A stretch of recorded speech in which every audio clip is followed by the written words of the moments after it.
that was the minutes. Yes, today's agenda. That is the agenda, the time or the date did not get changed on the top. We noticed that this morning. April 15th, 2025. Okay. Okay, trustee Shaul. Here. Trustee Jerch. Here. Trustee Zaute. Here. Please. Here. So here, so we're missing trustee Jardine and trustee Graziano will be arriving late. Yes. Definitely. All right, if you'll all please stand. To the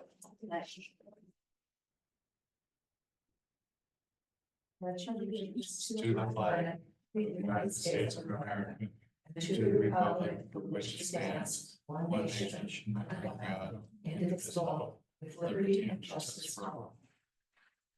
Thank you. All right, are any additions or corrections to the agenda? I would like to move from new business, items D, E, and F. That we be sure that we get to those, say by 7:30. We can do them now if you like. No, I'd like to wait for Jenny to get here.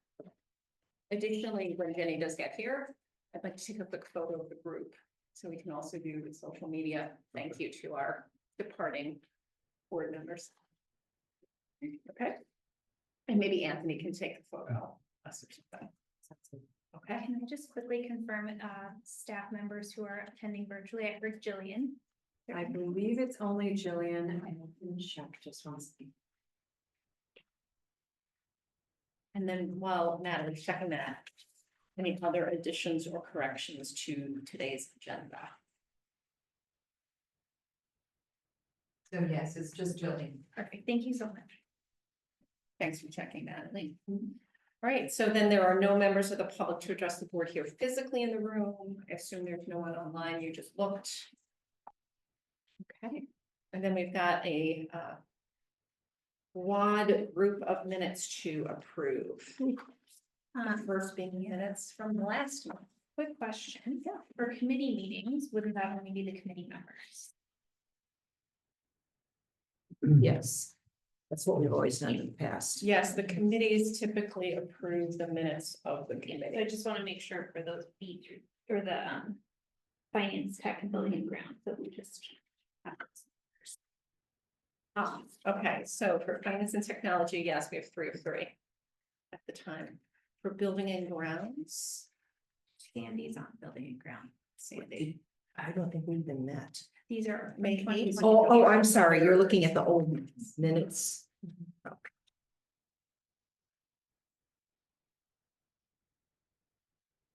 Yeah, we met. We will meet Sandy for April 3rd because I wasn't in attendance for that. Yes. May 8th. May 8th. Yes, I was there for May 8th, so we could approve May 8th. So, or we all know and put April 3rd back on the agenda next week. But when Jenny joins us, we could, no, that's right, it was Sandy, yep. Okay. Yeah, Sandy is Sandy and I. All right, so April 3rd is being tabled to May, to the May meeting.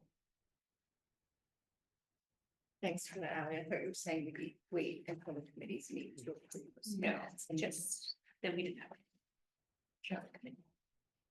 All right, so we are going to take action on 6A, B, and C, those 3 meeting minutes. So we'll start with last month's board meeting on March 18th.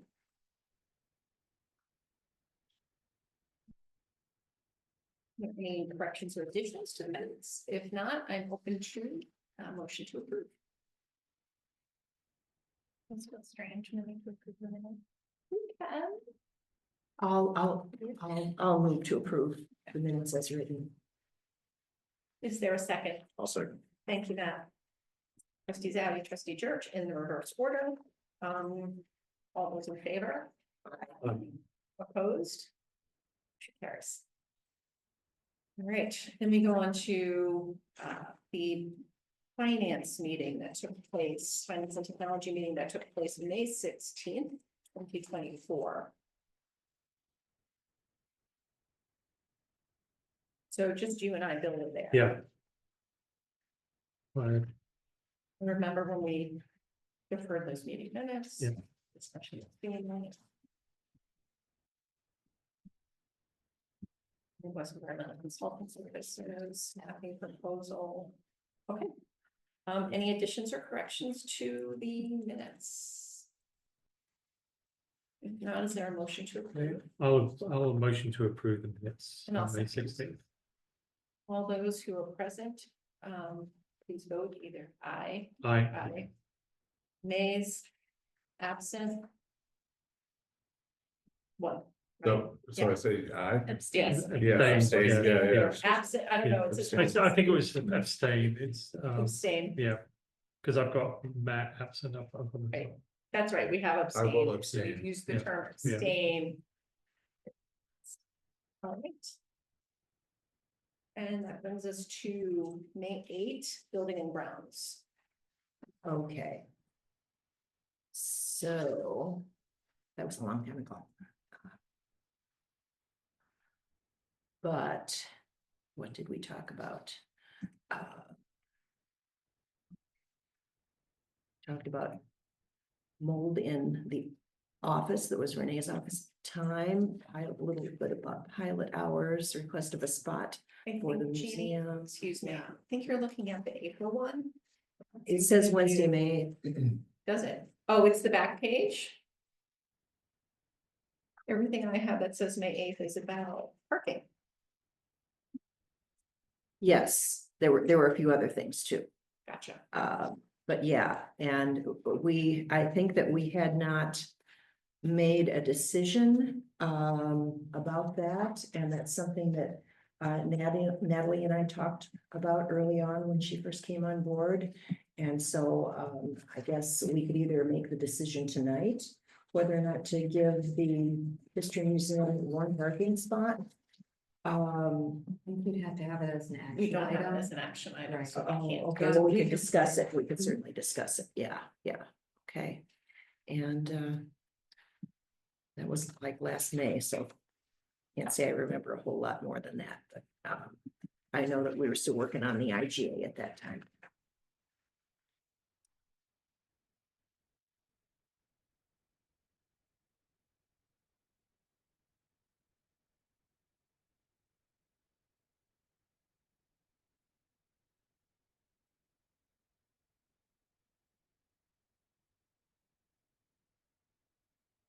Is there a motion to approve the Building and Grounds Committee meeting from Wednesday, May 8th? I don't know if we can because I'm the only one here.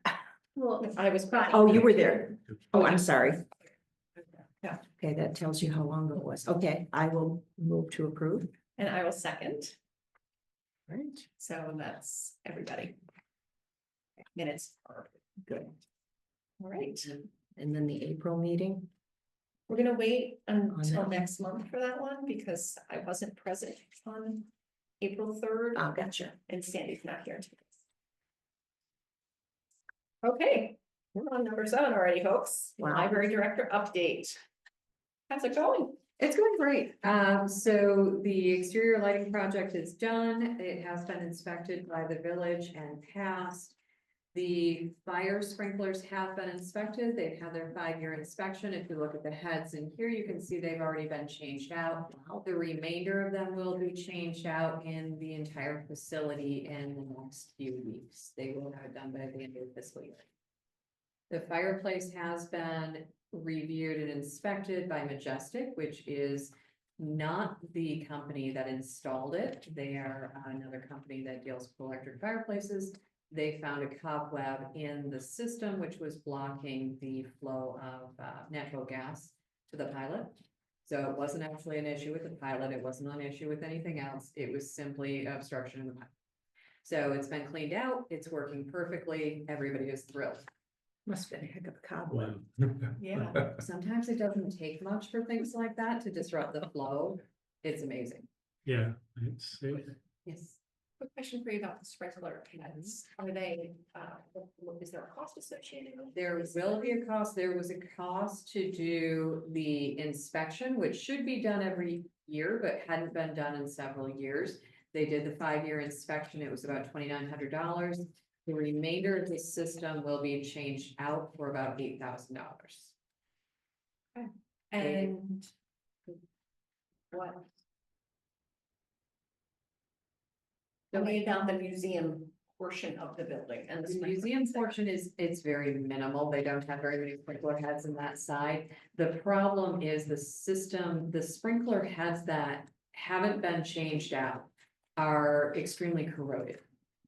And we don't know if they're functional. When they did the sprinkler inspection, their goal is to look at the pipes, right? Are the pipes functional?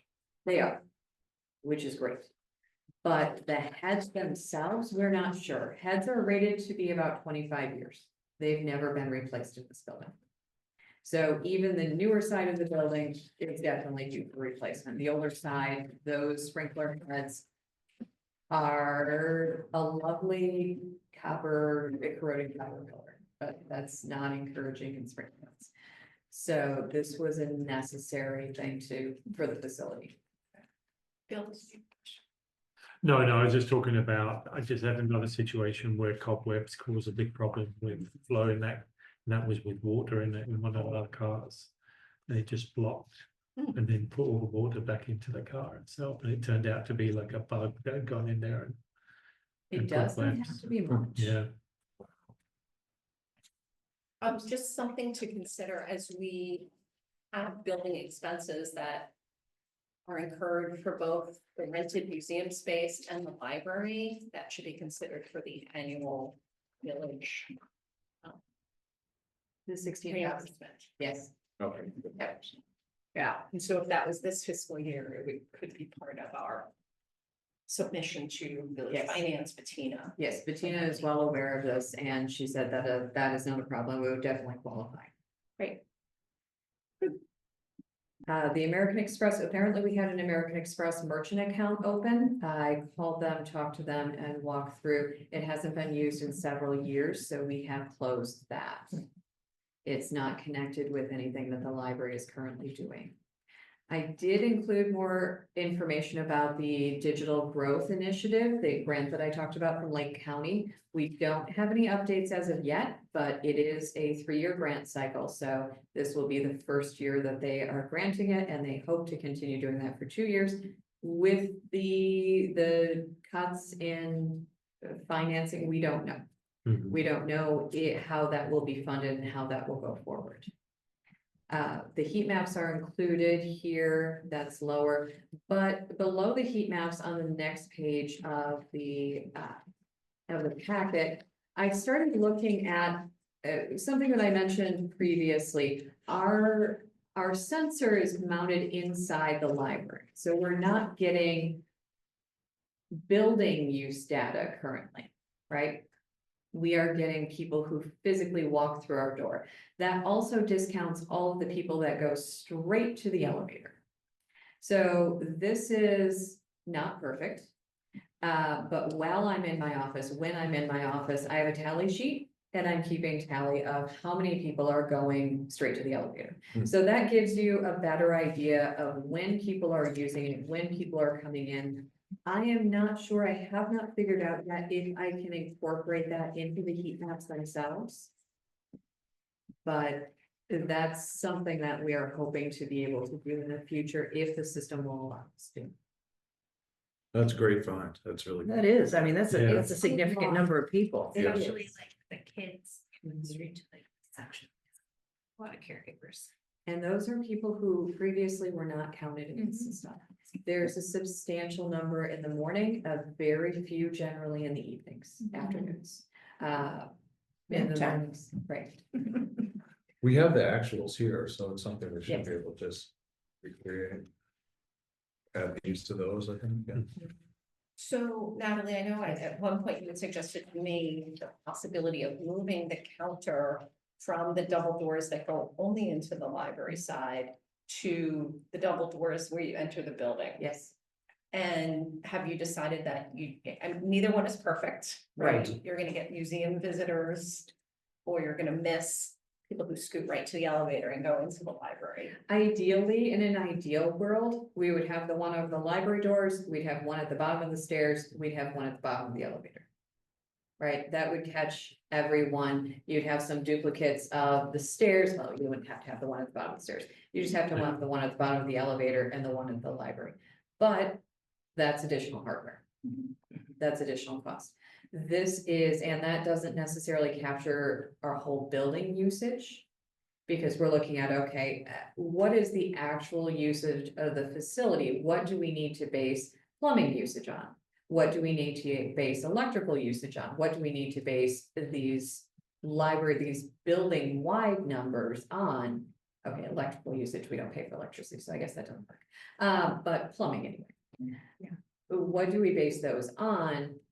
We base them on whole building usage. So we're looking at how hard it would be to move that to the front doors. Because I know there's electricity necessary and I don't know how the electric is over there yet.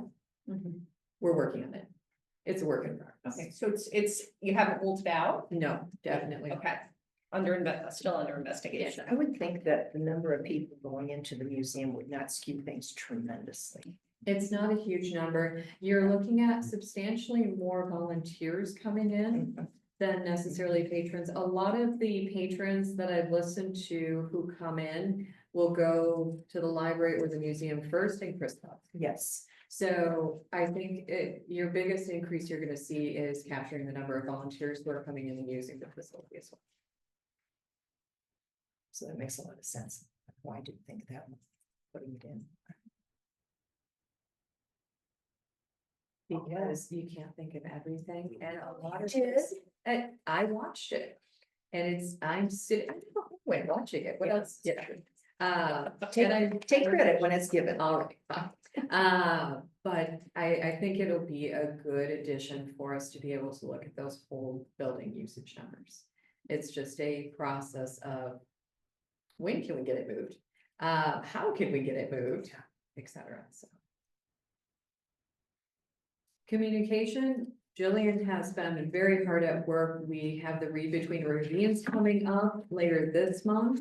She's had press releases, social media has been extremely active and done updates on the website, including the new Friends their appeal letter. She added that just last week. And has been working on the e-newsletter and the regular newsletter, which will be coming out pretty soon. There has been, let's see, what did I miss? Oh, the social media. So we have had some really good responses to the Women's Day images on social media. Technology-wise, we've been working really hard on trying to unduplicate items that we had duplicated on the staff shared drives. Because we had a lot of, for whatever reason, you'll find board minutes are here, but board minutes are also here and here. You'll find, a number of things that are like that, that don't need to be. And it's just eating up our storage. We don't need that.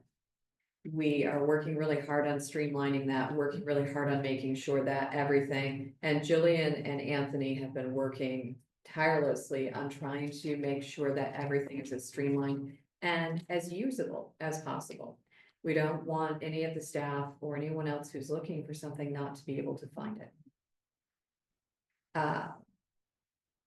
Eliza is currently out, but she submitted her fantastic report. Let's see. E-reference has gone to Anna.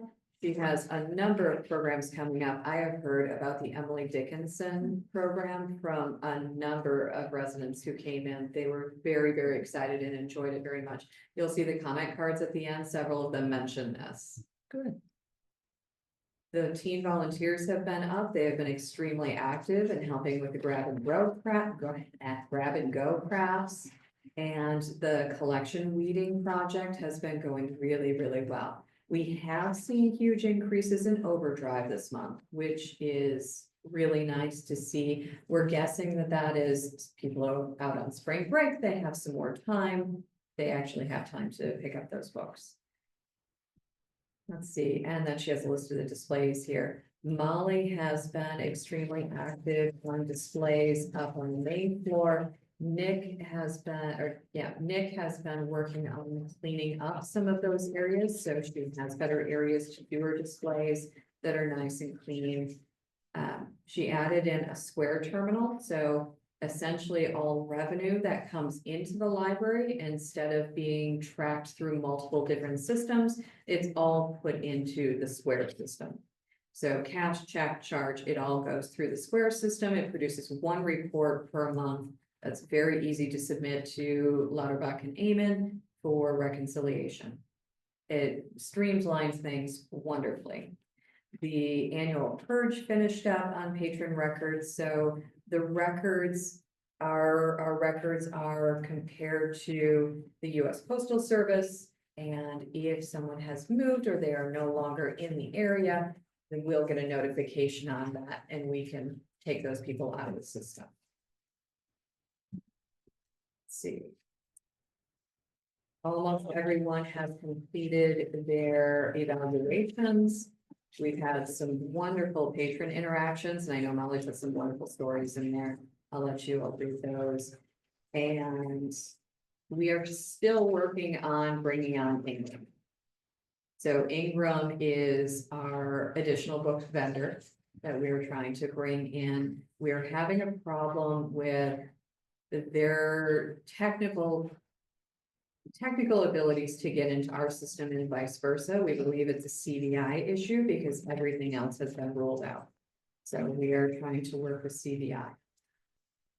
How's that going? It's in progress.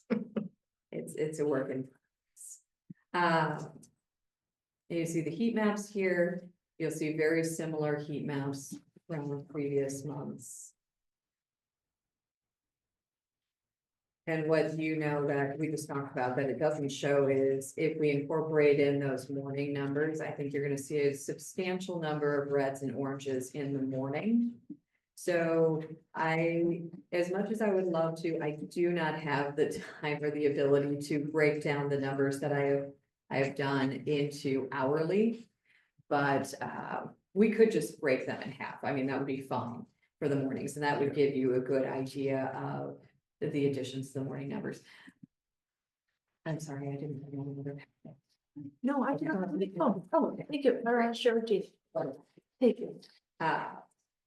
So we are going to, like I said, we will work very hard on trying to figure out if we can manually input those numbers so you can see them on the heat map. Those are drawn directly from the Sensource device, and I don't know if we can manually input numbers there. The statistics, you can see I've updated all of the graphs and charts to reflect our collections and specifically interest, I can point out on yours. You can see over on the side here, on the right-hand side, the total number for the year on everything but program attendance. And I will tell you why. The program attendance statistics, unfortunately, because of the way that we keep track of them and because of the fact that you're seeing total number of programs plus total number of attendance, makes it very difficult for the system to give you one total, right? So you will not have a total on those, but you will have totals for the year, so you can watch those on everything else. And Natalie, Yes. the more current months, January, February, March, aren't represented here. Those For we're fiscal working year. on trying to clean everything up right now. So, oh, I wonder. I think it's a They- case probably the graph is probably too big for the size. We probably, Yep, no, I think you're right, cut off. Yeah. Because You're they right, were because they definitely- don't total to 88, 89. Yeah, they definitely were in the system. I'll make a note to check those and see if I can get that fixed for next month.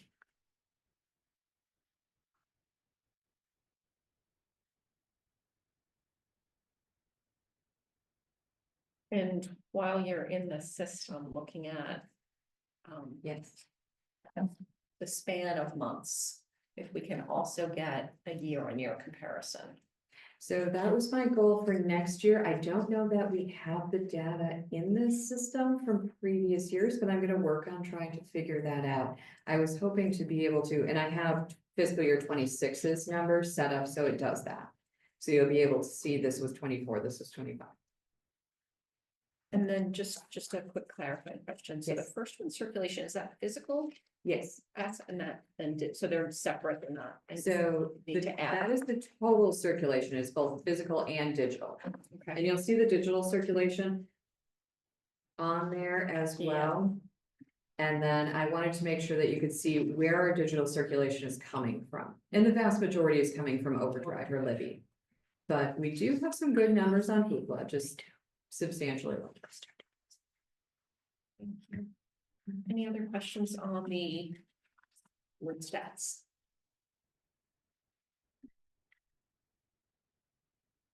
Hearing none. That concludes the library directors and managers monthly report. I see you've expanded it to include the managers and break it up by Yes. their responsibilities. So thank you, that's great. David had a lot of Visibility that for already us. set up, but And that was the March 2025 statistics report as well. So, I would like to jump over to new business, item D, E, and F.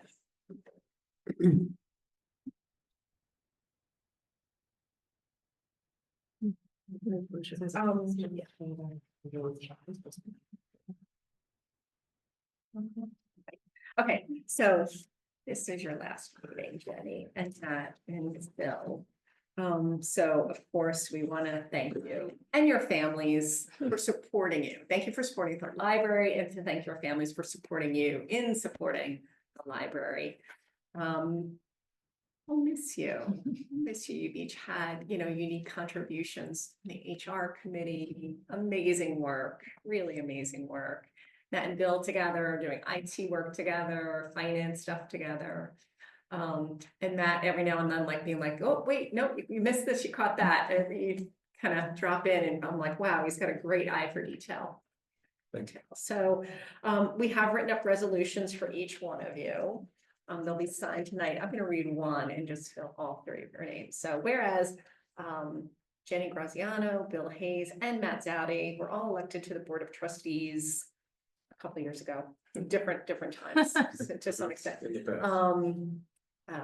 Wait, are they each different? Yes. Yeah. Okay, I tried really hard to customize That them was as much really as nice of possible. you. Oh, Yeah. that was so So nice. I apologize if I That's didn't touch okay. everything, but Wow. I worked with everybody else and Yeah. tried to talk to them about what you guys all did. Oh, that's so nice. Thank Right. So Ms. Graziano brought an attention to detail and thoughtful leadership to her role as a trustee, ensuring the continued success of the Lake Bluff Library. And whereas Ms. Graziano, in her time on the board, helped continue the expansion of a fiscally sound organization with their resources to plan for both maintenance and growth. And whereas Ms. Graziano has held leadership positions as chair of both the Human Resources and Community Engagement Committees, providing valuable guidance and sharing policies and outreach efforts. And whereas Ms. Graziano played a pivotal role in streamlining the library director's annual evaluation process, enhancing efficiency and clarity. There's a lot of whereas. And whereas Ms. Graziano supported staff appreciation initiatives, including coordinating staff luncheons to foster a positive workplace culture. And whereas Ms. Graziano contributed to the library's future by helping craft the library director's job description, ensuring strong leadership for years to come. And whereas Ms. Graziano brought a solution-oriented attitude and a dedication to future planning to board meetings and undertakings. And whereas Ms. Graziano faithfully discharged her responsibilities in the spirit of service to the community, always demonstrating commitment and care for the library and its mission. Now, therefore, be it resolved by the Board of Library Trustees as follows. The Board of Trustees hereby recognizes and thanks Jennifer Graziano for 4 years of service to the village of Lake Bluff as a library trustee. The board hereby directs the library director to provide Ms. Graziano with a signed copy of this resolution and a certificate of thanks. This resolution shall be in full force and effect from and after its passage and approval. So that is the resolution, one of three. Thank we'll you, that was vote on nice. now. Thank you, yeah, so Very nice. well Thank you. deserved. So all those in favor? Aye. Opposed? Abstain? So like do a motion Or not moving? What's that? we need a motion? Just make one up. I think we need a motion. It's been a long time since we've had a resolution. I move that we accept the resolution, It's resolution number 2025-04. that one. Resolution of thanks to Jennifer Graziano. Okay, so thank you, trustee Jerch, for moving. Is there a second? Yours is Second. gonna be. Thank you, for trustee always Friedeman. being- All those in favor? Aye. Opposed? Okay. Bill, Oh, Bill. whereas William Payne, Bill and I met each other in the airport. We bumped into each other Yeah, in the airport. Did Oh, yay.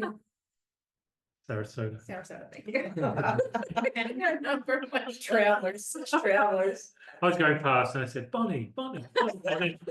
I think it was your sister who said, somebody's talking to you. Really bad hearing. I was probably wearing headphones too. Right, In the airport. So, good to see you again, Bill. yeah, Bill Hayes was appointed to the library Board of Trustees in 2019 and appointed and then elected by the community April of 2021. Bill has brought an attention to fiscal responsibility and responsible financial planning. He's helped continue expansion of a fiscally sound organization. He's held leadership positions on the board, including treasurer and chairperson of the finance committee. He's contributed determination and a solution-oriented attitude and a singular focus to board meetings and undertakings. He's discharged his responsibilities faithfully and in the spirit of service to the community. Now, therefore, be it resolved by the Board of Library Trustees as follows. The Board of Trustees hereby recognizes and thanks William Hayes for 4 years of service to the village of Lake Bluff as a library trustee. The board hereby directs the library. 6 years. 6 years. He was appointed. The board hereby directs the library director to provide Mr. Hayes with a signed copy of this resolution and a certificate of thanks. This resolution shall be in full force and effect from and after its passage and approval. So that is the resolution we are set to vote on this evening.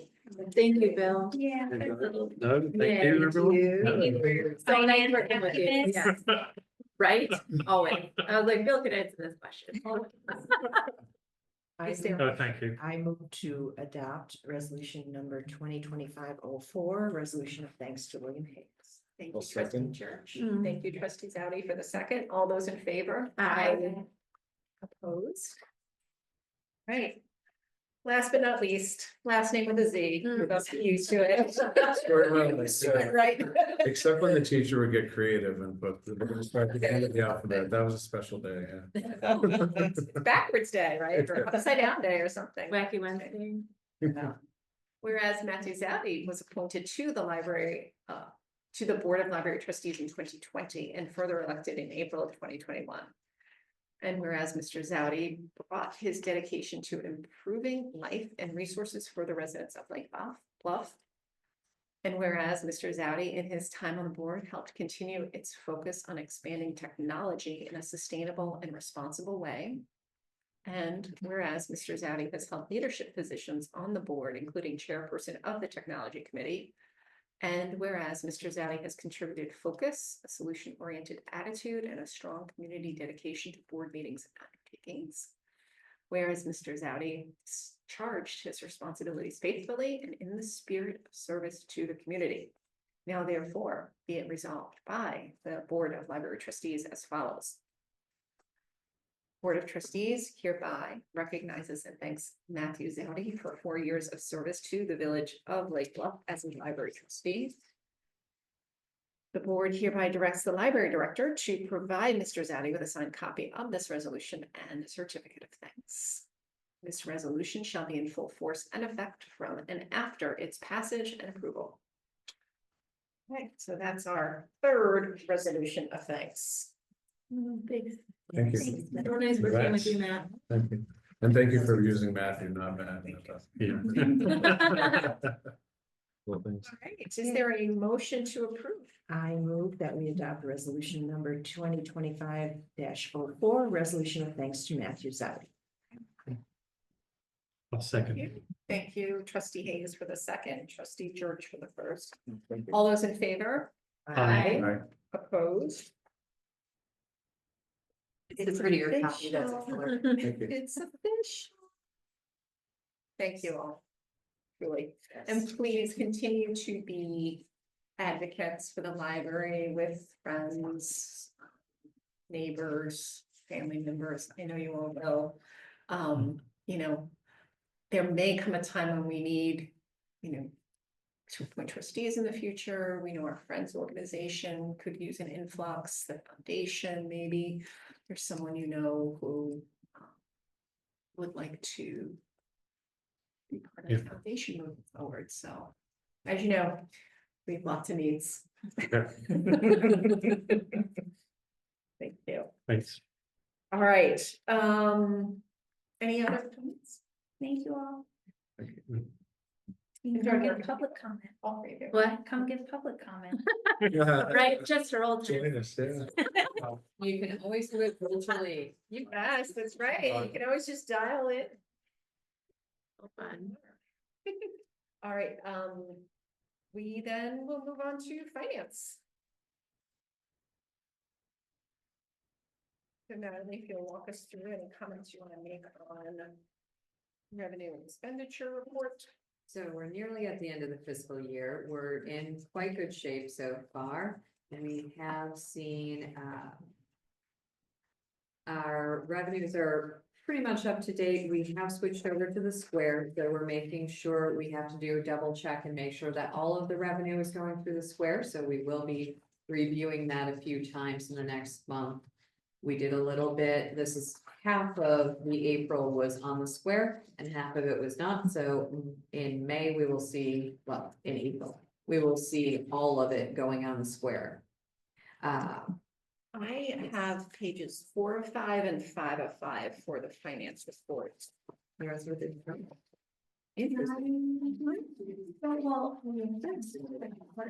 Like, downloaded all of it.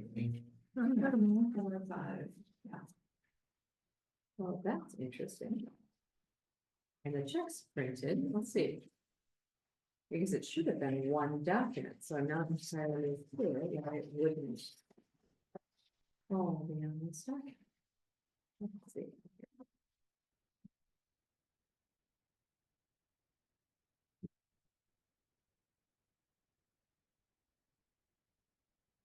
And so, and the part that is printed is grants. It's the grants. Which is not terribly budget. helpful.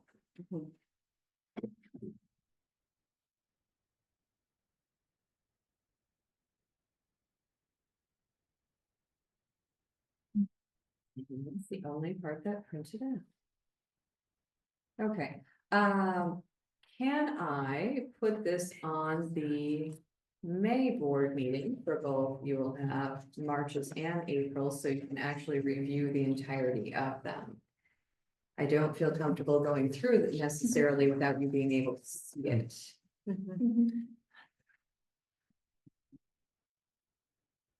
So if you're okay with it, we'll table the March revenue and expenditure report for the May board meeting.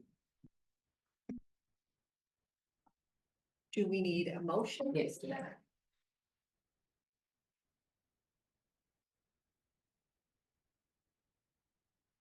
I will move that we table the March 2025 detailed revenue and expenditure report to be added to the May 2025 meeting.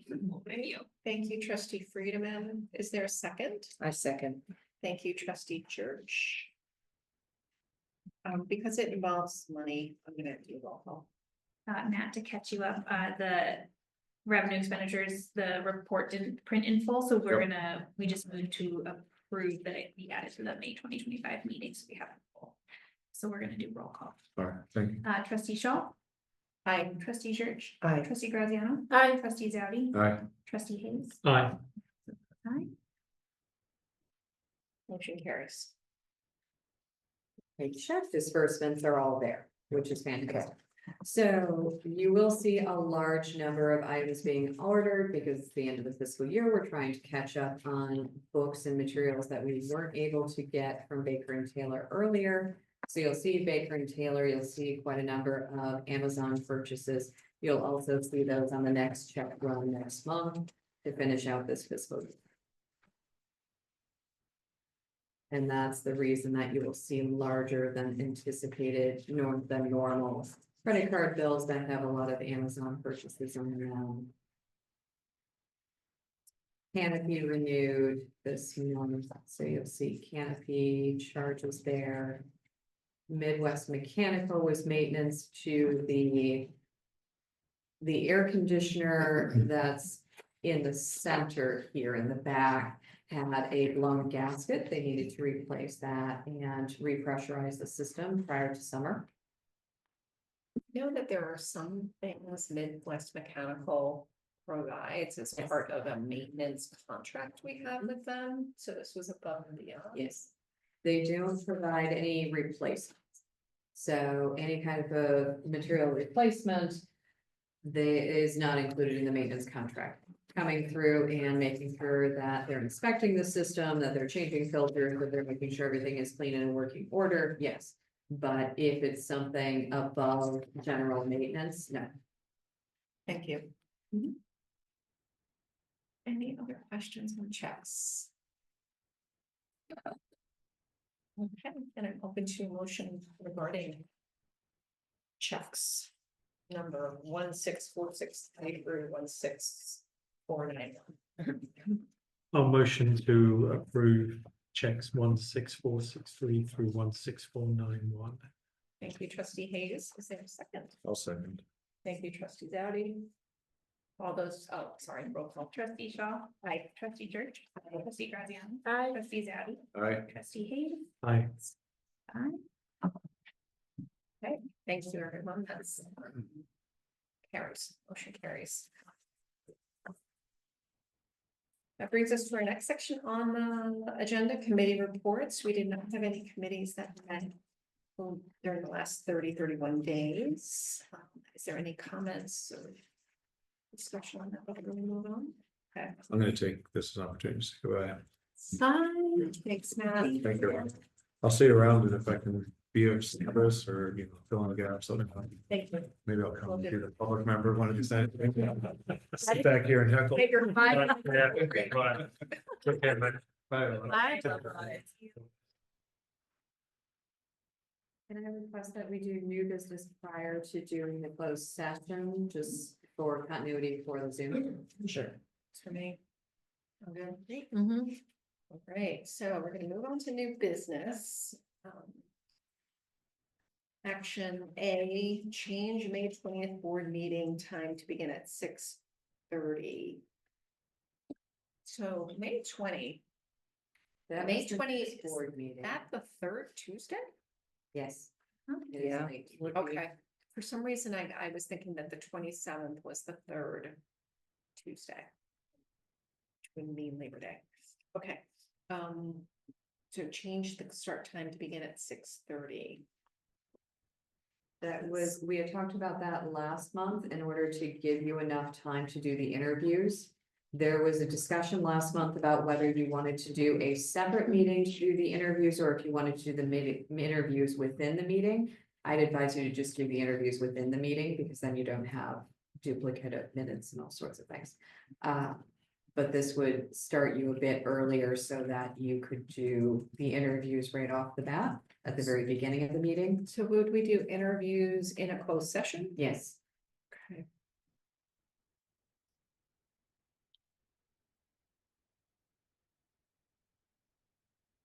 Discussion about that, given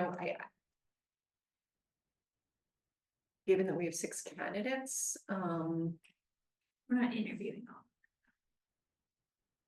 that was my assumption. I wasn't sure if that was everyone's understanding. Well, that's what we're going into closed session tonight, is to select the finalists. Okay. So I think we can safely say. So our board meeting would start a little early, so that we would have time during a closed session of our board meeting to interview X number to be determined, board candidates. There is always a lot to do at the May meeting. And so I think this is conservative actually to go a half hour early to allow for. Yeah, I think people should still plan that we might still go Later. for a couple hours. Because that's when we usually do committees and elect officers and all that kind of stuff, so it's a long. I do wonder if it's possible to approve a slate of candidates rather than each individual Yes, separate. it is. Um, Generally, that might people- help. Okay. Right, generally That's you would approve a president and then you would approve a slate of officers, the additional officers. It makes it a little bit quicker, a little bit easier. It's still not.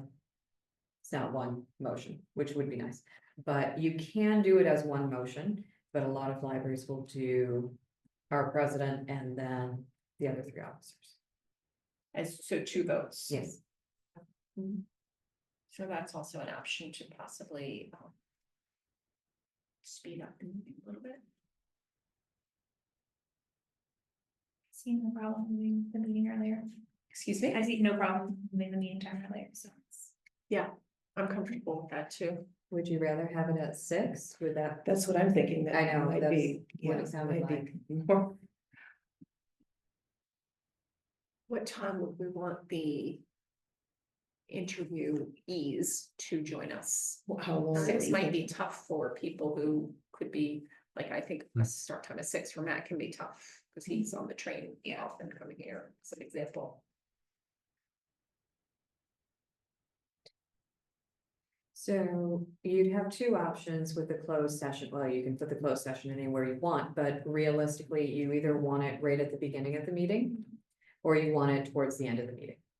If you had it right at the beginning of the meeting, then yes, it might be very difficult for someone to get here. If you start at 6 or 6:30 in order to make it through everything that would be in a normal meeting, and then you have the closed session to follow, that gives everyone time to funnel in. And then watch the meeting as it goes on, and then we can go into closed session. You can do the interviews and bring them in one at a time. That way you have time to get here. So the appointees we would choose the appointees at the May meeting and then instate them at the June meeting. Is No, that correct? you'd have a discussion tonight. That's why the officer election discussion is there. Okay. Wait, appointees, I'm sorry. I'm talking about Yes, appointees. So tonight would be the discussion of, these are the 2 or 3 people that we want to interview in May. And then at the May meeting, you would go into closed session, interview those people. And coming out of closed session, you can have action items as a result of closed session. Okay. As long as they're already on the agenda. So we would put an action item following closed session of appointing a trustee. Gotcha. So they would be instated and take oath of office that night. Yes. Because arguably, I guess there's 4 of them. Well, you would have to be sworn in again, right, before we could take action on anything, because we would only have 3 active trustees at the time.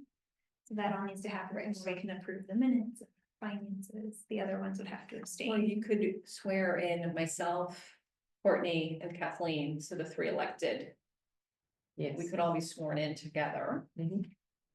And then you'd have another swearing in of the appointed trustee after the closed session. Yes.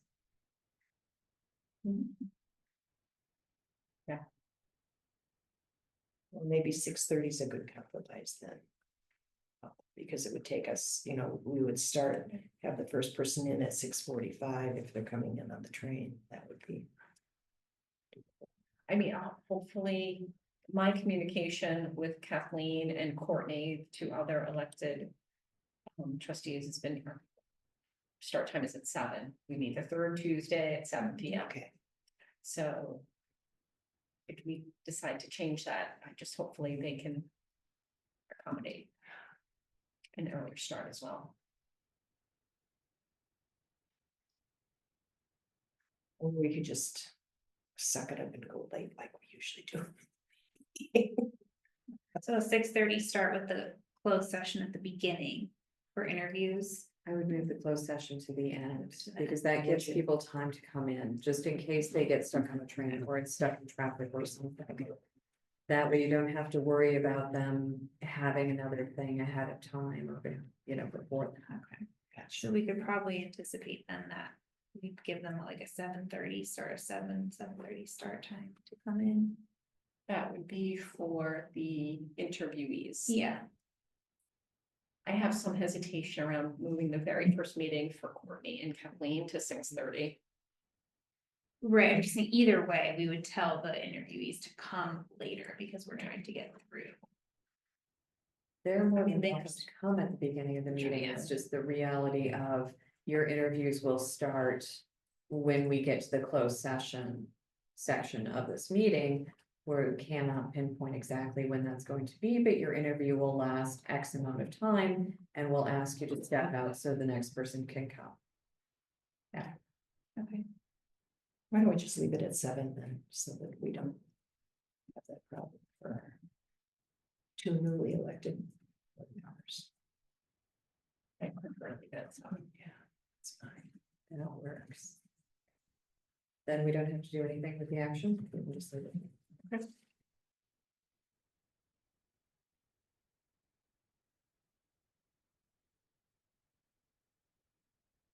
Takes us to fiscal year 26 budget and some.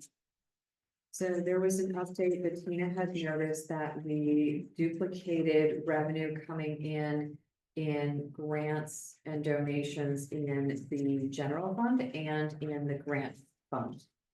So I worked with Bill and Eliza to remove that money from the general fund because Bettina asked that it be in the grant fund and only in the grant fund.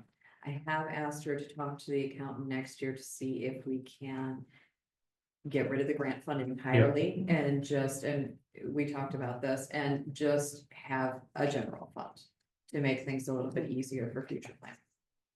Yeah, I think I had, as Natalie said, I had it, the grant fund as a sort of a separate, I looked at it as a separate sheet. As a informational, and then put the monies in and the money's out, and that's pretty much, they'll look at that next year and see if that's needed. So all that's happened is then that money's been pulled out and everything is the same. I think part of this actually goes back to, at some point, there was recognition of grants being received, but not recognition within that same grant budget of the expenses against those grants. This is what's kind of And that's what it just got the revenues and how those would be. right. So that grant money is separate. But I looked at it as more of an informational part as opposed to what Bettina was looking at was this is the grant, it's completely separate than the revenues and expenditures going out. Mhm. So that's basically what the grant one is staying the same. It's just that now we've just taken the money out of General. down the general fund. Both the receipt of funds and Yeah. the expenditures are out of general and they Yeah. only appear in grants Correct. budget now. Yeah. And you're proposing that next year, just everything goes in I general. am hoping, but it depends on what the accountants say. Okay. If the accountants are okay with us only having one fund, then yes. If the accountants, and I know that the village was looking at the possibility of switching to a new auditor, so this may be dependent on the new auditor, how they would like to see things broken up.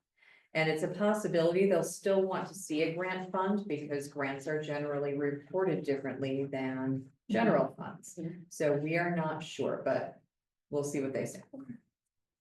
I think we change auditors like every 5 years or something. You should. Yeah, yeah. It's just, it's good fiscal responsibility. Mhm. Obviously. So we're asking for permission next year as opposed to asking for forgiveness this year. Yes. Yes. All right, is there any further action needed? We need We to need to approve. approve, yes, we need to approve the operating budget. So if you go into your packet. Remember, these sheets had blue and green shading on them.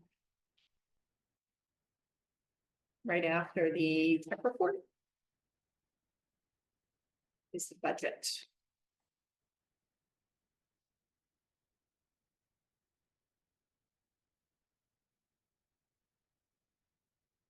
This budget column, we have 6% budget fiscal year 25-26. That has been modified to remove grants from this general fund, which is the first 1, 2, 3 pages. The very last page is the grant budget. That's 2 pages. The grant budget. It's just-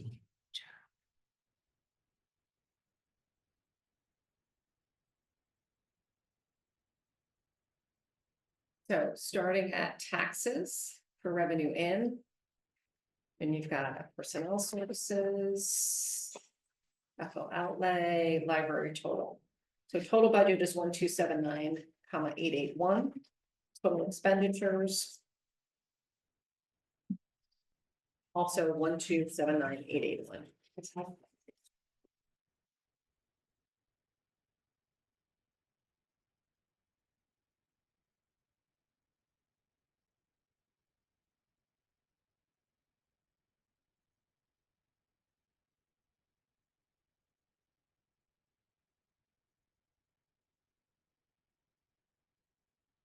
So I talked about the general fund.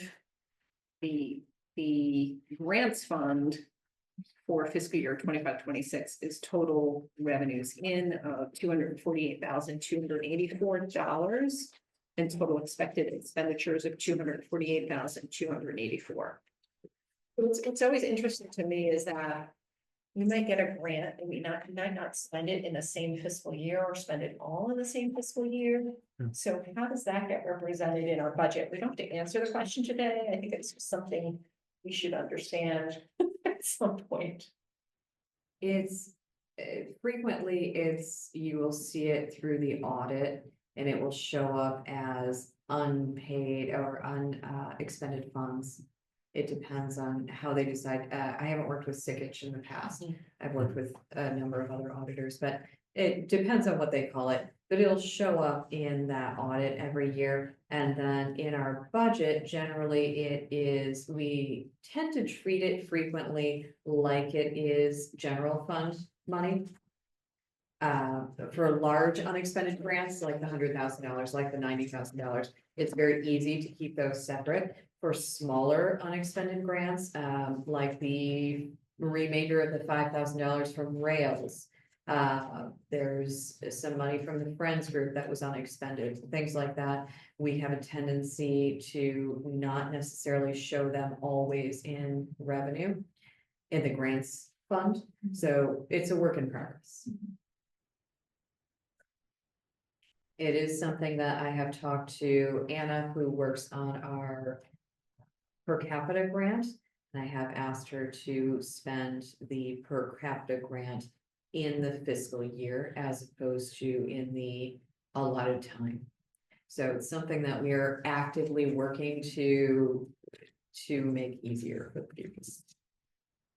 We want to streamline these things as much as possible. Any other questions, comments about the fiscal year 26 budget, 25-26? And I'm open to a motion. Motion to approve the 2026 budget. Thank you, trustee Hayes. Is there a second? That was a bang, yeah.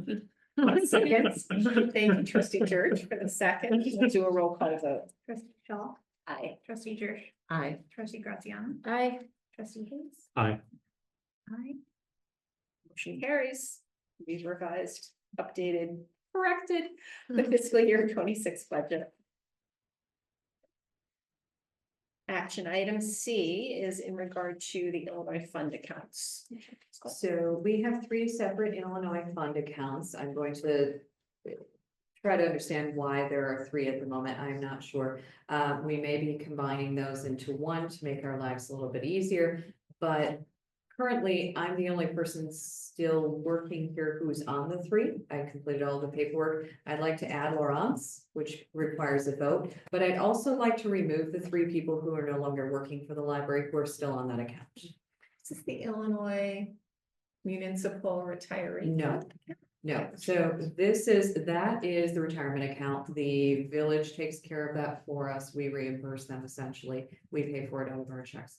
But this is the Illinois funds, which is, think of it as a bank account where it's an interest-bearing bank account that the state of Illinois runs for municipalities and municipal governmental institutions. So libraries can have funds in this, municipalities can have funds in this. You can have a number of separate funds. You can have a capital fund, you can have various ones. We have a fund set up for e-pay, for grants, and just a general one.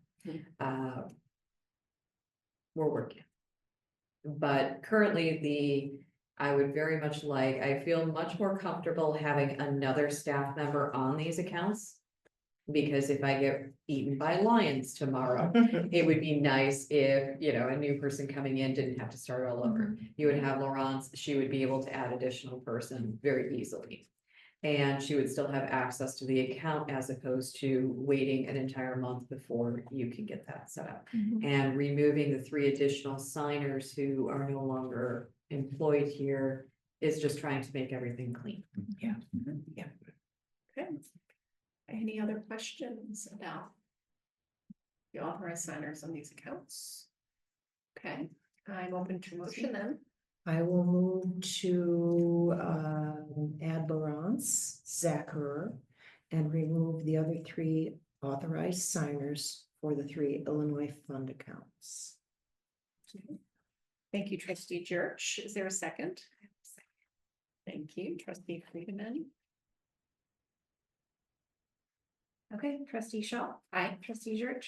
Aye. Trustee Graziano. Aye. Trustee Hayes. Aye. Aye. Motion carries. All right, now we have 3 discussion items under new business. The first is in regard to the personnel manual.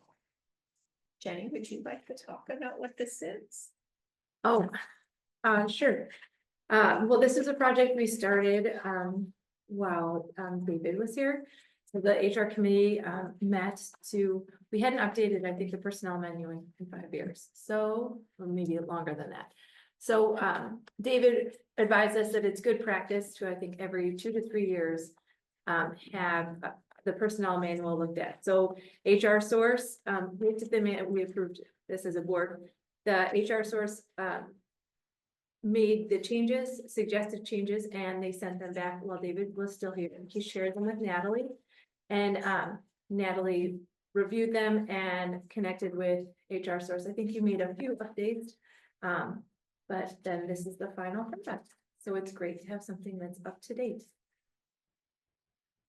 The majority of the updates that I made were language. They were just linguistic. They were things like changing it to managers instead of department heads.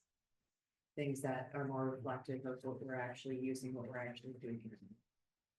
Yes, and I think when they were looking at updates too, they were looking not so much as the substance as the way things were worded. So that they're kind of up to code and legally sound. And you'll see a number of things that they added because they should legally be there. And HR source is phenomenal with that. They did a really wonderful They job. are phenomenal. I love working with them. Yeah, they did great, and they were completely on time and very professional to work with. So thank you to Natalie for finishing up the project. I did also note that there was a strike through on the time and a half. Sunday hours, interest. It haven't been discussed. Yes, well, and when we went through the personnel policy, I think also David had taken note of what the committee had suggested and also sent that on too. So I think they were aware of some of those items.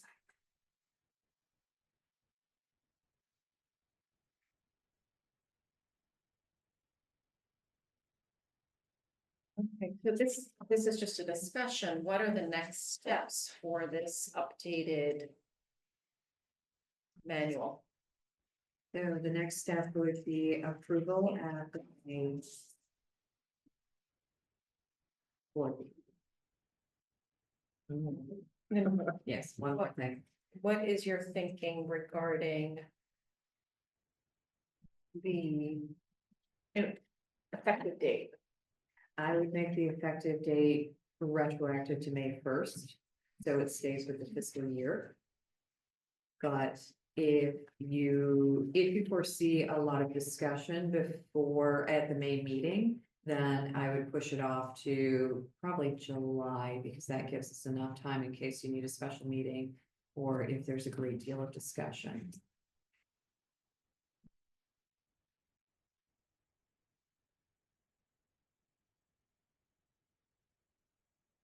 Have you gotten the sense that that the staff is aware of the lots of turning? There's pushback. There hasn't been so far. This was a discussion with the manager, so I believe that everyone's okay with this, but. And just in general with the change, like have managers all seen? Yes. Okay. Very much so. Great. I there's something else that, I wanna make sure you have on your radar screen, Natalie, and that is,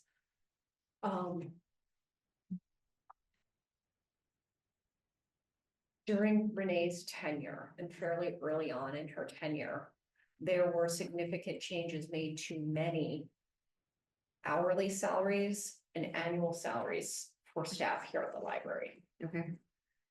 And it's my understanding that time and a half on Sundays came into play at a time when salaries were significantly lower and we had trouble staffing That would make Sunday sense. hours. Mm-hmm.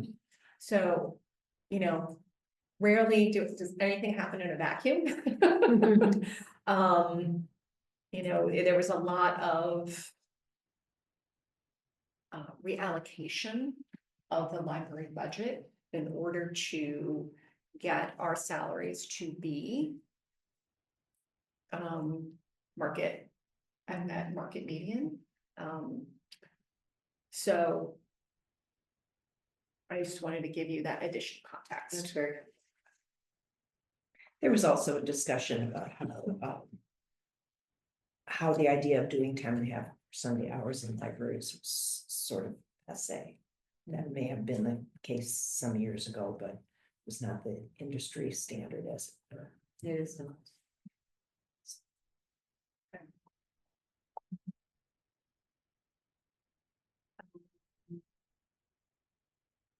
The other thing I would say about the adoption of the handbook, July will be our meeting at which we revisit our pilot hours. So I would not want to. I don't think it's a good practice to make something retroactive to May and approve it in July. No, at that point it would go active at that point in July.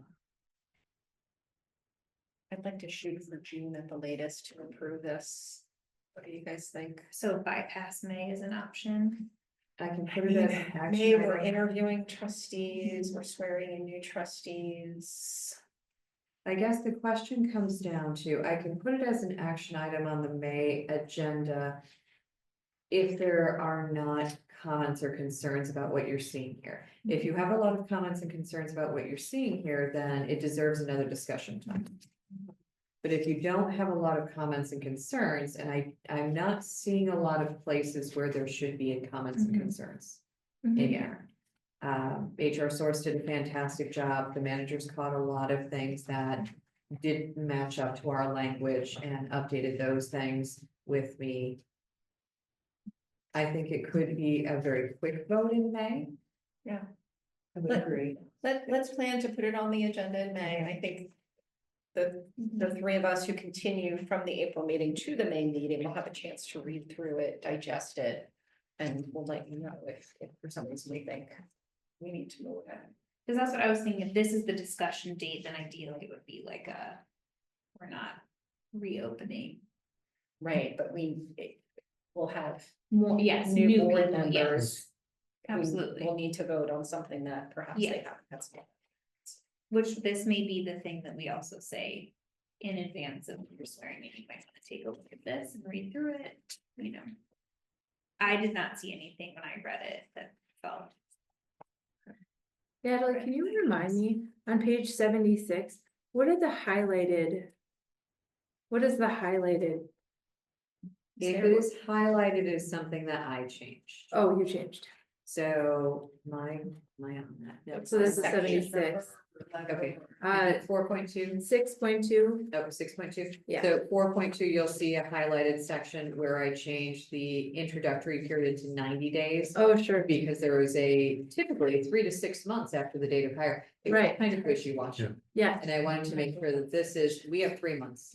that's nice, because there were some other areas in the, which made it, there was, yes, it wasn't as clear. Jillian That's went good. through and she caught a lot of those.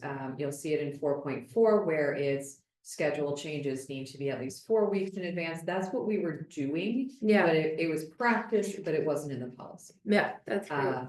And you'll see a number of those. So anything that you see highlighted, those are things that we changed in addition. They're relatively minor and they were trying to keep everything uniform. Mm-hmm. 410 was called administrative time. We changed it to comp time. Because I don't know anybody who uses administrative time.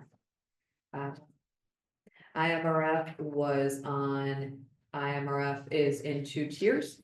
Tier 1 is 8 years to be vested. Tier 2 is 10 years. You can no longer enter tier 1. If you're grandfathered in, fantastic. You're grandfathered in at 8 years to be vested. If you are not, all incoming employees will be tier 2. So I updated those to be 10 years instead of 8 years because that's what the vesting is. Natalie, is that only if they're not already an IMRF Yes. member from Yes. another library? If you are vested, or you have had time, if you have been introduced into the system prior. At my last job, we had an employee. I started IMRF there. I completed the paperwork at North Waterside to get us into IMRF. And we had an employee who had been a substitute teacher for 3 days. And had been entered into the pension system as a substitute teacher. That is allied with IMRF. So she ended up in tier 1. Because she had been in there. That's how that works. Lucky break. Exactly. She was thrilled. Yes, sorry. No, it's good. Okay, so you said section 6. 6.2. I wasn't sure what the difference was between the red Yes, and the highlighted. yes, so the Sections. red are the sections that, That's HR, yes, updated. HR source added, and then the highlighted sections are the ones that you added. yes. The only things that you will not see highlighted that I added were changes from department head. to Oh, sure. manager. Natalie, can you add a little context around section 5.6, sick leave days? So near the very end of that section, it's a standalone statement. I'm getting up there. There. Yep. Sorry. Yes, Words. the quarter hours. Yes. We have never, as far as I can tell, required people to take sick days and full days or half-day increments. And the village allows for taking as little as a quarter of an hour for appointments. If you're gonna go to a doctor's appointment, you may only need 1.25 hours as opposed to a half a day. So that's why you see that in there. Is that the part that you were looking at, or you're seeing that's Exactly the part I was looking Okay. at. Yes, yes. I know it looks a little bit strange saying quarter of an hour increments, but if you think about taking time off for going to the doctor, going to the dentist, going to, any of those smaller things where I'm not sick, but I can use sick time because it's health-based. Those don't necessarily require me to be home the entire day or have to, whatever it is. Okay, thank you. The vacation day section, I'm surprised at how small it is because it was my understanding that we had kind of tiers to the vacation days and how they got earned by our employees. You see the tiers in the actual employee sections. So this is just the general vacation information. As opposed to the specific, Section 4, Employees. employment compensation. So section 7 has like employee categories and associated benefits. 7. Yes, that's on page 82. Or it starts on page 82. I'm scrolling, I'll get there. I know that's where the phone is like, so because you can just age through so quickly. Okay, so that's where you go into, that is exactly it, nice job. Where you go into the full-time employees have this salary, they have these hours, they have this admin time, or this compensation time. They have these benefits, they have these holidays, vacations, sick, personal days, etc. That's where you see those things broken up really nicely.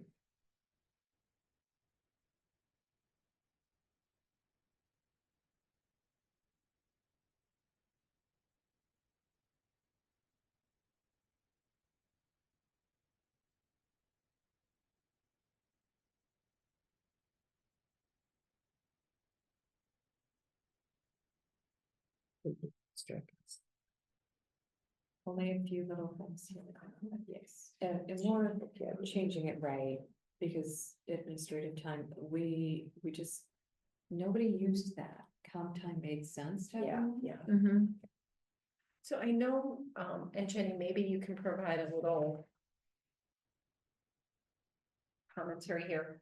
The HR committee looked at sick leave, amount of accrual, vacation leave, how much could be carried over, all like the mechanics, if you will, of the various different types of leaves. And I thought there were some parts where we were standard deviations maybe away from the norm. Yes, I think the committee did have suggestions on, and they wanted HR source to look at that, but it's a different proposal. So they said, we're just gonna start with the basics and we can update your legal language to make sure that this is. And then if you want to do more, it's just an additional cost and it's a different project for them. So that was my understanding. David really was able to communicate with them directly, and we still have the notes from, so I think our goal was, and I think he had thought it would be a better process to give those suggestions, work with Natalie on those, since she was gonna be taking over, so that you guys, because it was a different project, so this was, I think, with the starting point. We said, we're gonna start with getting the manual up to date. And then if there are other areas where you think things need to be changed as far as those other areas, then you guys could meet to look at them over. Things like carrying over vacation or something like that, which we had a lot of, it left interpretation and who gets to carry over certain things. I A think lot of ambiguities. yeah. Yes, I think some of the Yeah. things you already saw that you were Yeah. fixing in the first And round. you and I talked a little bit about some of the things there Mhm. that may want to look at it. In certain companies will maybe allow you to carry 1 week over. Certain companies it's use it or lose it. So at North Riverside, we had put in, you could carry over up to 50% of what you accrued for the following year. You could be paid off for up to 30% of what you accrued, but you had to take a minimum of 20% of what you accrued in a year. And that was across the board for every employee. And you That could way. combine the 50% and 30%, or you would have to pick. No, you could do both. Okay. So if you had 10 days and you only used 2, then you could get paid off for those 3 days, you could carry over those 5 days. And Natalie, again, to provide a context, when Sikich was completing our last audit, Renee was the library director at the time. And the one thing that they had flagged to Renee, and Renee had shared with me, was the fact that the ability to accrue and carry over leave became apparent to Sikich during the last audit and was raised as, I'll say, a yellow flag.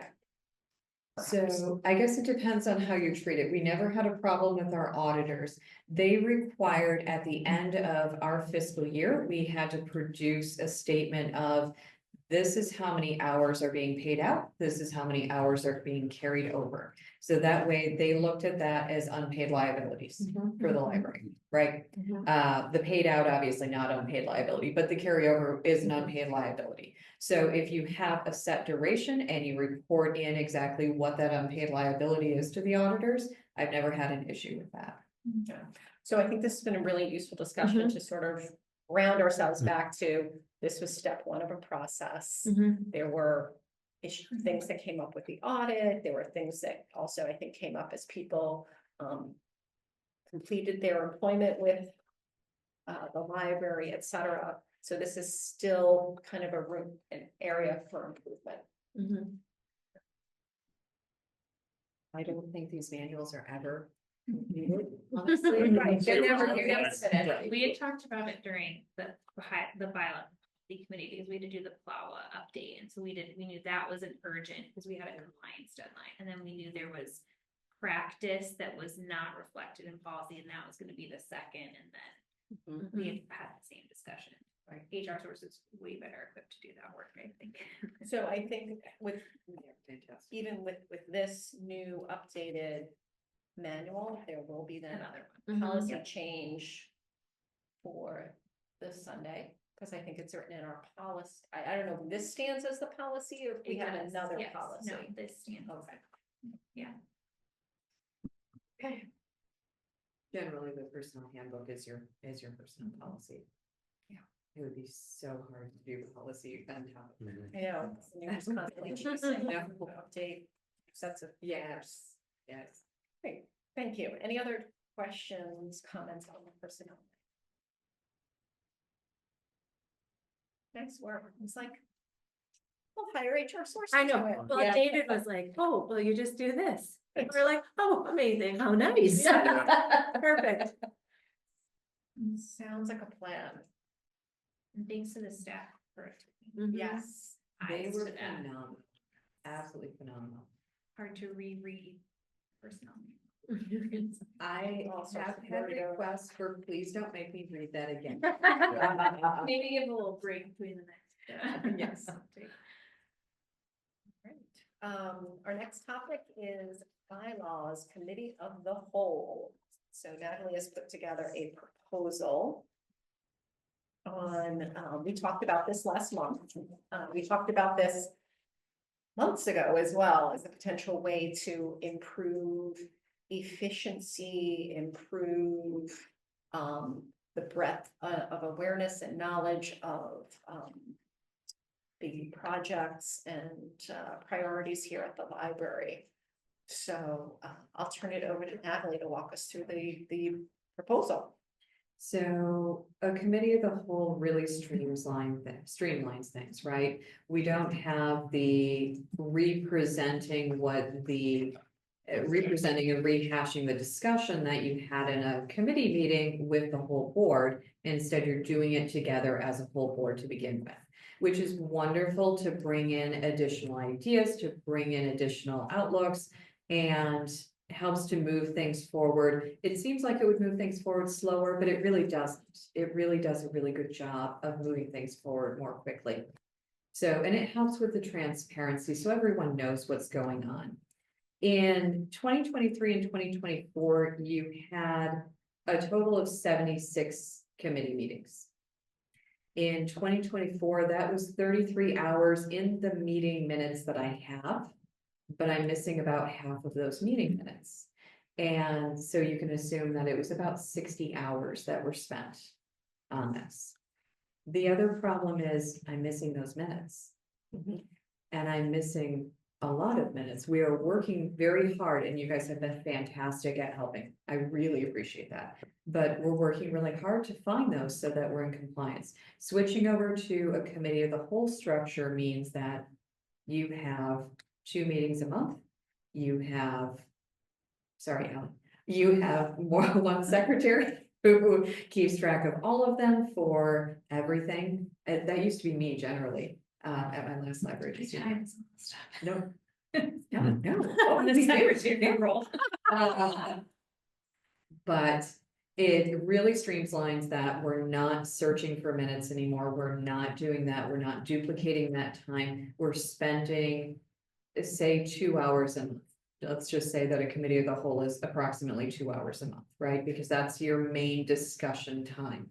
Then your board meetings go down to substantially shorter, anywhere from a half an hour to an hour generally, because you've already done your discussion. You may have a few follow-up questions, but the vast majority of it is, we've already done our discussion, you've done those updates that we asked you for, we're gonna vote. And that's what you do at a board meeting. At the committee of the whole, you hash everything out, you have those discussions, you make that decision on whether this is going to be an action item, or if this is gonna go to the committee of the whole in the next month. Which is frequently, it seems to be what you're doing in a board meeting normally anyway, where you're having this discussion and deciding, is this going to the next month? Are we voting on it this month, right? Except this is streamlining that process and making it more codified. Does that make sense? She Mhm. does. Can I ask a clarifying, more like definitely. procedural question? Please. If I were absent from the committee of the whole meeting that month, would I be able to vote? Yes. On stuff that was discussed there at the Yes. next? Okay. The discussion has absolutely nothing to do with, well, obviously it has to do with the Yeah. voting, but it does not preclude you from not voting. Okay. Not being able to. The only thing that I would flag for this is the new trustees and their commitment. Since that has been the rhetoric is once a month, third Tuesday, so getting their input. So maybe this is also something that we share with incoming trustees in advance of the May meeting and ask them to do some consideration or provide context on it for why. But yeah, the minutes alone sound like reason. Yes. Well, and it's so nice. I feel like with building and grounds, like you miss so much if you don't go to the meeting, Mhm. if you're not at the original meeting. So it's, and I feel like it's a big part of what's happening at the library. So I feel like if that's being discussed at the committee of the whole, that is really nice. And it's how the park district and the school board both do theirs. Right this way. Yeah, And the village now. yeah. Oh, I didn't know that. And then to be clear, it would be predominantly finances and policy, and then ad hoc committees. Right. Correct. So frequently in committee of the wholes, you will have, Bill, I'm gonna pick on you. So Bill would be the designated finance chair. And Bill would bring up ideas, Bill would talk through ideas, but Bill would be talking to everyone. And it would be Bill working with me on creating things and then bringing it to the committee of the whole.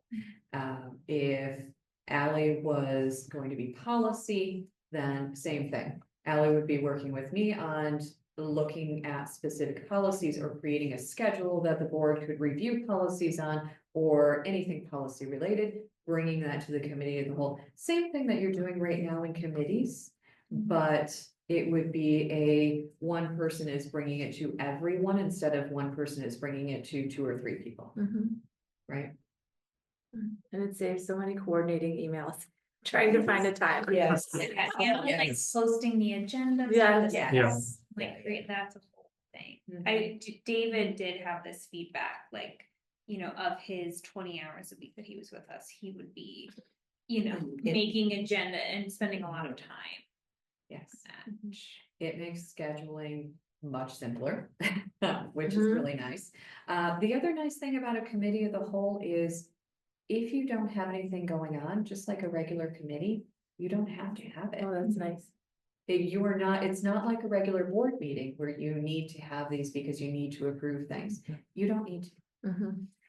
One thing that I think it would require is more people than just the board president would need to provide input on the agenda, especially for the committee of the whole piece of it. That I didn't discuss today. Okay, so it depends on how you want to set it up, but generally, committee of the whole is the items on a committee of the whole agenda are driven by everyone. So if Janie comes in and says, I want to discuss X, then it goes on as a discussion item. That's it. If Bill comes in and says, hey, we haven't looked at X, that goes on to discussion. You cannot do any votes. It's just like a committee meeting, right? There are no votes, but it is a really nice way to, again, with the transparency and the collaboration, it's a really nice way to bring everyone together and have everyone have a stake in what's going on. Because right now I provide guidance on the agenda. I don't know if you're BCCing the rest of the board or just kind of you and I work on it. Just you. Okay. I think that for committee, the whole meetings, it would need to be the whole board, and then maybe it is just you and the board president on that board meeting. Yes. A lot of times it makes that job for the board president a little bit easier as well for the agendas, because you'll already have made action items like we're doing now, right? Talking about we want X, Y, and Z on the May agenda. You'll have done that in the committee. You'll have done that together as a group, which is really nice to be able to do that. Any other questions or comments about So changing the way I the just board, want it's changed, this is changing the way the board operates. And Right. I think, I see a lot of efficiency benefits. I also see some potential transparency benefits, because we're moving meetings out of sort of daytime hours when many people, not all, but some people in our community wouldn't be able to attend. And what I've seen at the village board meetings that I've attended that have been committee of the whole, you do tend to get a little more public participation when you have your committee of the whole meetings in the evening. Honestly, we never had public show up in North Riverside, but it is possible, and it's a lot more accessible at that point. Yes. And it's on It's very video difficult, too. right? So the discussion is recorded and instead of a committee meeting where it's not. Yeah. Yeah, my only thing would be, to send this to Courtney and Kathleen, I think. Before we lead up to it, to give them a heads up about what's being proposed and the context. of So it. the logistics of this, I know the other boards in local boards do this an hour before their regularly scheduled meeting. Is that what our proposal is, to do the same thing, or to have a separate meeting, and so basically 2 meetings a month?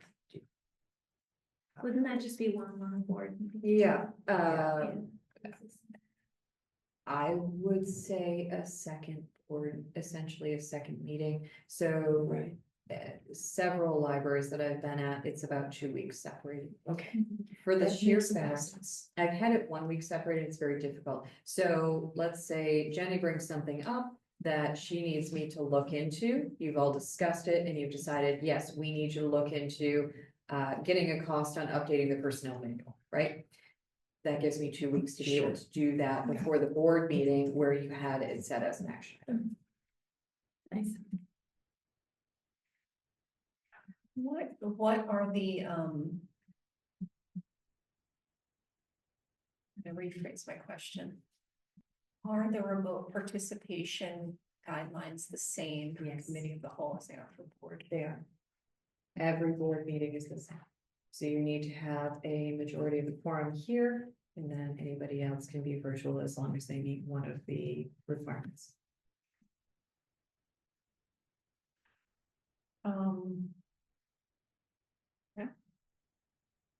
Would you like this as an action item on the May agenda? Yes. Yes.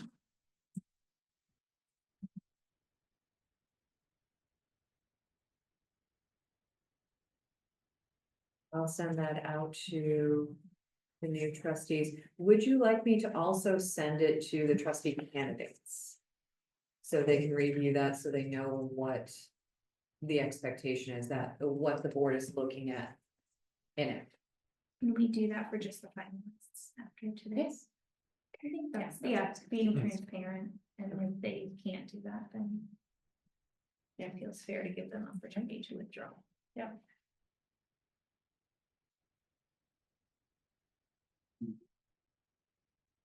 Right, the last discussion item is in regard to the officer elections for effect at the May board meeting.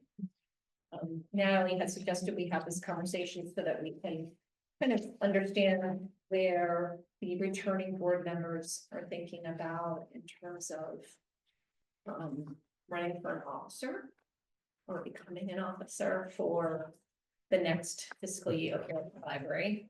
As you know, I've stated that I will not be seeking the role of president for the library board. Given that Matt and Bill are not returning, I feel that my experience can be best used as the designated finance lead.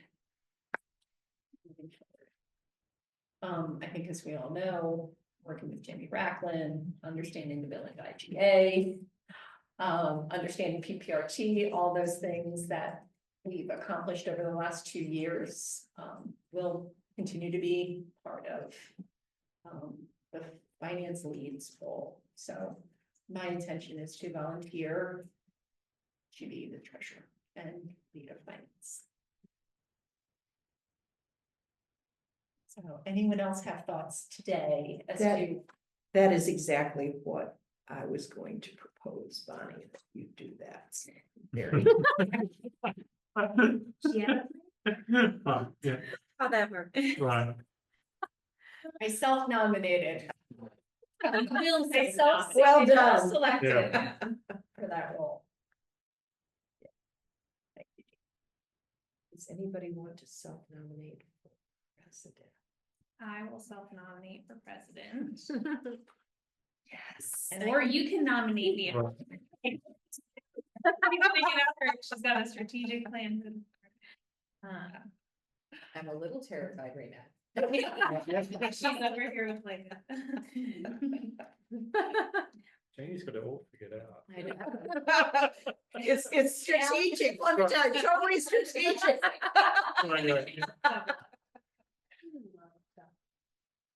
Keeping you busy. I love, yeah, I don't mind doing it at all. You're very good at them. Was it Linus? Is Linus the Peanuts character who types? Yes. Who's on the piano all the time? Yeah, he's the Shoulders on the piano. Oh, that's. I was gonna say, I thought it was. Types. Yes. Okay, do we have a VP or treasurer nominee? Second. Sorry. I changed my mind. Yeah. No, there's no advances. No take that. I'm out. Sorry, VP or secretary? I would be happy to be VP again. Oh, thank you. I mean, all I really have to do is stand in for Ally when she's Right, not right, there, right. so it's the classic easy job. And I would suggest, you know, I know that I took over as secretary from my first meeting. Me too. You did too, and it really is a great way to learn. I did that too. Yeah, yeah. You too. Yeah, all three of us were secretaries from the first. Yeah. Is Yeah. Secretary Joe hazing here? I like it. I didn't mind it, it's just after 8 years, I was Oh, yeah, ready you're to done. pass it on. Yeah, yeah. It was 8 years as Oh, yeah. secretary. I thought we at some point we had discussed with Courtney if she would be interested in an officer role like that. I feel like when we initially talked to her in December, maybe that Put a came question up, mark. but yeah, but I think. I mean, I still think it's worth, Mhm. I'll reach out to her. And if you want me to, because that's what you did, you called me and That's- said, I'm the secretary, it's a great way to get onto the board and get familiar. So. We can present that to her and Kathleen. Any other comments? And then we won't be, if we do end up adopting committee of the whole structure, we will not do committees. Well, I think we would, though, it might behoove us to have some leads, like Leads. building and grounds. You have a chair. It's a committee chair usually, and that's The committee doesn't meet. Right, The committee right. chair functions. It's the same It type of is thing. as an advisory. Exactly. Yeah, yeah. But then does it, but building and grounds wouldn't necessarily be, It doesn't need to be. yes. From what I understood from having conversations with David, at least, and I know you and I have not had this conversation, but you are the expert on this, is that because building and grounds is so operational, but it would make sense to remove that from a committee sort of structure and rely more on the governance oversight piece of what the board's, you know, role is. While there will be building and grounds impact on things like finance, it's not the nuts and bolts that are the daily operational things. Right, building and grounds makes sense as an ad hoc committee if we were doing an addition, if Mhm. we were doing a large remodel, if we were doing something like that. But just in regular times where we're not doing something major, there's not much. for them to do. So the strategic facilities master plan is something that we had started and put on pause, and we need to get started again. I meet with Ingberg Anderson next week, in 2 weeks, next week. To discuss, Nice. so we're getting there. So that would be an ad hoc thing, like a long range planning committee, whatever, that kind of thing would fall. So I'm saying that more of the statement to understand that. Yeah. Well, and HR is the same way, right? You Yes. don't need, unless you're doing the directors. Evaluation. Generally, it's director's evaluation is Yeah. what the HR committee or the HR person focuses on. That's what they're coordinating. The policy manual goes to policies, things like that. And most HR issues, most HR things fall under policy, except my review. Yeah. Sorry. Well, our HR committee has been a little busy over the past few years. Right.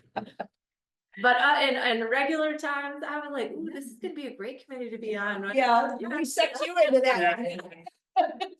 Why is no one volunteering? It's gonna be really fun on this committee. So one question that's not as related to the committee, but because it's obviously a small library, we don't have an HR person, obviously you deal with so much of the HR, you know, staff HR pieces.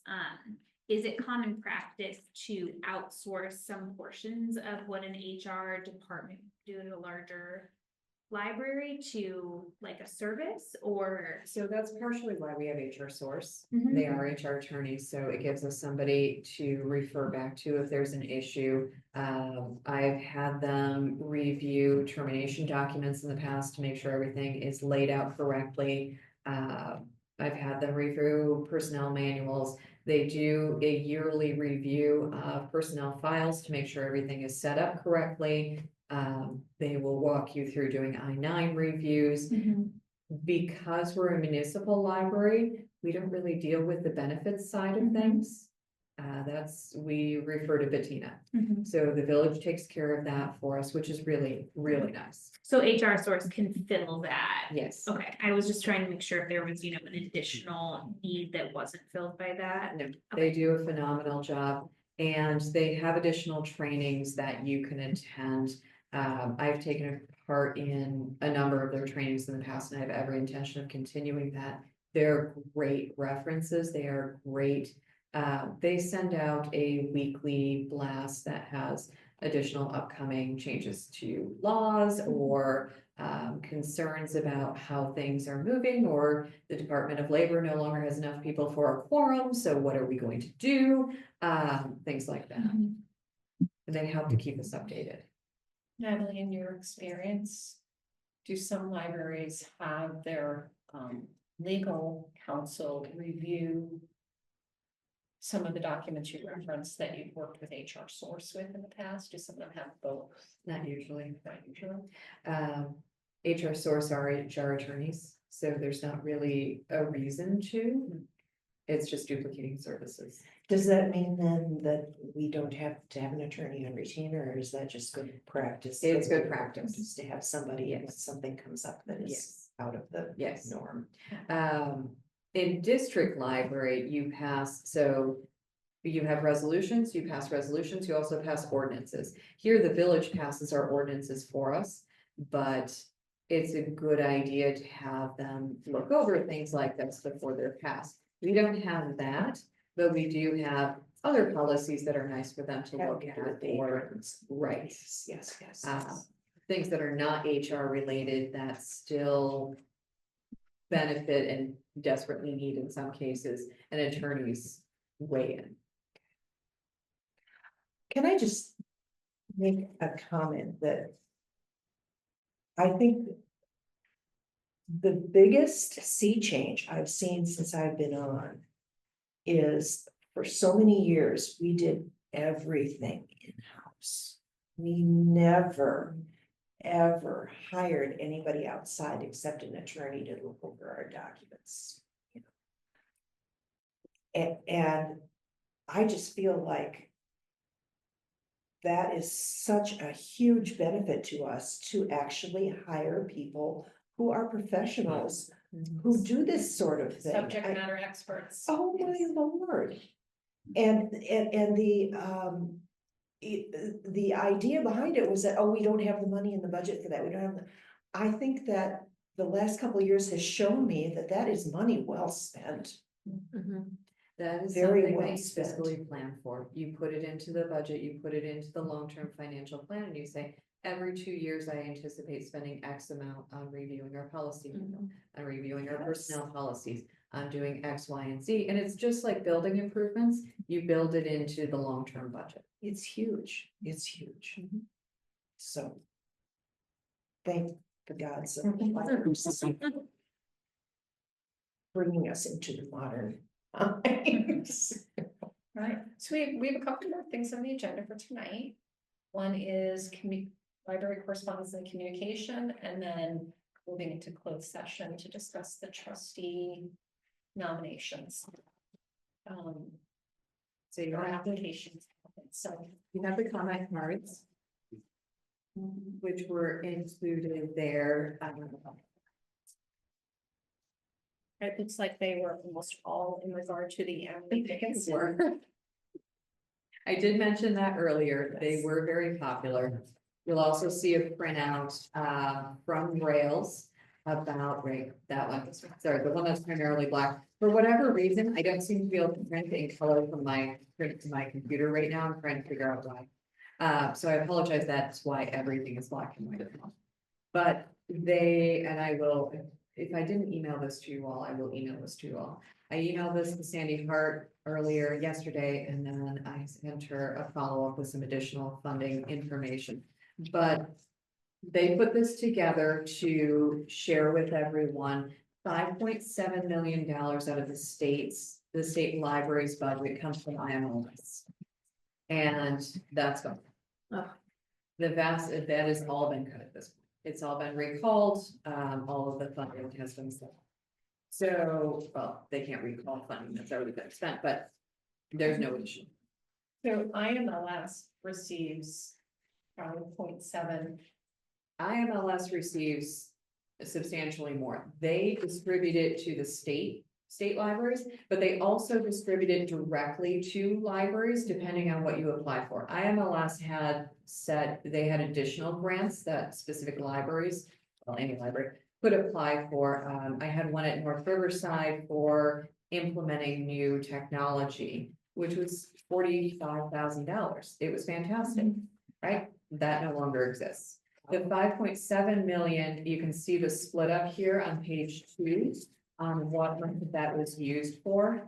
And it talks through the vast majority of that money was coming straight back to us.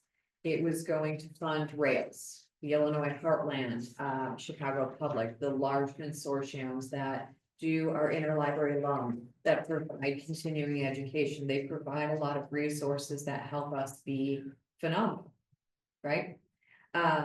And then it provides the 5.7 also goes into providing the statewide databases. It goes into providing those individual grants. There was, sadly say was, a grant called Project Next Generation. It was funding for libraries to provide technology classes and programming to teens. That paid for the vast majority of the makerspace that we put in at North Riverside. And all of the classes that we instituted for our teens to learn how to use 3D printers, CNC machines, all sorts of different things. It gave them those experiences. That money is gone. We are hoping that that will come back sometime in the future. We don't know. But I just wanted to make sure that I shared that with you. If you want a digital copy, I'm sure I can send that right out to you at any time. I do think this is also what led 6 people to apply for. It was mentioned numerous times. In their In the application, social yeah. media push, I think people Yeah. were really paying it. So I, up until this moment, but my MLS was Illinois. Oh, I'm sorry. And library service. I'm Sorry, sorry. no, that's quite all right. I We did not talked take about that. MLS this, I Yes. know. No, I should have explained. Library is just like any other institution. We're great at our acronyms and we don't always explain them. So I'm sorry. But yes, that is the federal overarching institution that provides funding for both libraries and museums nationwide. And specific to our library represents the like $8,500 to $9,000 that we would get annually. So it per capita does not, per capita is state funding. Okay. So we should still receive our per capita funding. It does, however, pay into rails. So we may end up having that bill, that rails, to cover rails and to continue our interlibrary loan. We don't know. It does pay for that statewide databases. And it does pay for a lot of other services that at this point, we don't know if that money is going to be, if those costs are going to be passed through to us. Or if those services are going to cease to exist, we don't know. So again, I wish I had an 8-ball. I wish I could tell you great news. Some of you have received, sorry, Bonnie and Ally so far, but I can send it to all of you if you'd like. Have received requests from me to write a letter of support for the library for something called congressionally directed spending requests. I don't think it's going to be funded this year. No surprise. But I hope it will. And even if it's not, I want to make sure that we're out there. And this is just like our asbestos grant that was written into the Illinois state budget. This is written into the federal budget and is direct funds to institutions in a congressional senatorial district that directly benefits that institution. I hope so, but Yes, I know you said it's a long shot, but I It think it's is. worth trying. And Absolutely. again, over the last 2.5 years, we've been applying for more and more grants, and sometimes we're successful, and sometimes we're not, but you gotta be in it. You gotta be in it to be considered, right? That's right, We that's don't right. try. And sometimes the request is, have you applied before? Yes. Have you gotten a grant? No. That might move you to the top. fingers crossed. Yeah. Mhm. Any other comments about the IMLS? Or the communications? Hearing none, is there a motion to move into executive session? I will move to enter closed session at 8:54 PM for the selection of someone to fill or multiple candidates to fill public office under section 2C3. Okay, thank you, trustee Friedeman and trustee Jerch for the second. All those in favor? Aye. Opposed? Okay. At this time, I'm going to stop the recording.